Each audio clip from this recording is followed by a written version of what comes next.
കാനഡയിൽ നടക്കുന്ന G7 ഉച്ചകോടിയിൽ പങ്കെടുക്കാൻ പ്രധാനമന്ത്രി നരേന്ദ്രമോദി അടുത്ത ആഴ്ച കാനഡ സന്ദർശിക്കുമെന്ന് വിദേശകാര്യ മന്ത്രാലയം അറിയിച്ചു. നാളെ ആരംഭിക്കുന്ന ത്രിരാഷ്ട്ര പര്യടനത്തിന്റെ ഭാഗമായി പ്രധാനമന്ത്രി സൈപ്രസും ക്രൊയേഷ്യയും സന്ദർശിക്കും. കാനഡ പ്രധാനമന്ത്രി മാർക്ക് കാർണിയുടെ ക്ഷണപ്രകാരം ജൂൺ 16-17 തീയതികളിൽ കാനഡയിലെ കാനനാസ്കിസിൽ G7 ഉച്ചകോടിയിൽ പങ്കെടുക്കും. പ്രധാനമന്ത്രി തന്റെ സന്ദർശനത്തിന്റെ രണ്ടാം ഘട്ടത്തിലാണ് G7 ഉച്ചകോടിയിൽ പങ്കെടുക്കുന്നത്. ഊർജ്ജ സുരക്ഷ, സാങ്കേതികവിദ്യ, നവീകരണം എന്നിവ ഉൾപ്പെടെ നിർണായക ആഗോള വിഷയങ്ങളിൽ ഇന്ത്യയുടെ വീക്ഷണങ്ങൾ പ്രധാനമന്ത്രി വിശദീകരിക്കുമെന്ന് മന്ത്രാലയം അറിയിച്ചു.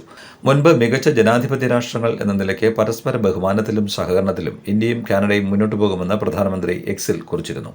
ഉച്ചകോടിയിലെ കൂടിക്കാഴ്ചയ്ക്കായി കാത്തിരിക്കുന്നുവെന്നും അദ്ദേഹം വ്യക്തമാക്കിയിരുന്നു. ഇന്ത്യ കൂടാതെ ഓസ്ട്രേലിയ, ബ്രസീൽ, മെക്സിക്കോ, ദക്ഷിണാഫ്രിക്ക, ഉക്രൈൻ എന്നീ രാജ്യങ്ങളും ഉച്ചകോടിയിൽ പങ്കെടുക്കും. കാനഡയുടെ മുൻ പ്രധാനമന്ത്രി ജസ്റ്റിൻ ട്രൂഡോയുടെ കാലത്ത് ഇന്ത്യ കാനഡ ബന്ധത്തിൽ ഉലച്ചിൽ ഉണ്ടായിരുന്നു. എന്നാൽ മാർക്ക് കാർണി പ്രധാനമന്ത്രിയായതോടെ ഇതിൽ മാറ്റങ്ങളുണ്ടാകുമെന്ന് അറിയിച്ചിരുന്നു.